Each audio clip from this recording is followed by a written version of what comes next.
Hello friends, welcome to my channel. తాబేలు మా గార్డెన్లోకి వచ్చిందండి. సరే, 1 డే ఉండిపోయింది అలా. ఫుడ్ లేకుండా ఉందని చెప్పి దాన్ని తీసుకొచ్చి ఒక టబ్లో వేసి దానికి అన్ని వెజిటేబుల్స్ వేశాను. అది తినట్లేదు. అలా కాదని చెప్పి బయట ఫుడ్ కూడా తీసుకుని వచ్చాను.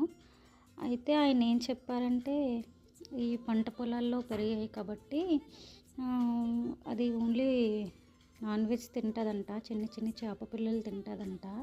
సో 3 days చూసాము, అదేం తినట్లేదు. మాకు భయం వేసి మళ్ళీ ఏమైనా అయిపోతుందేమో అని ఇంకా దానికి కొంచెం కుంకుమ బొట్టు పెట్టి పంపించేసన్నమాట. తీసుకెళ్ళి నేనే వదిలేశాను.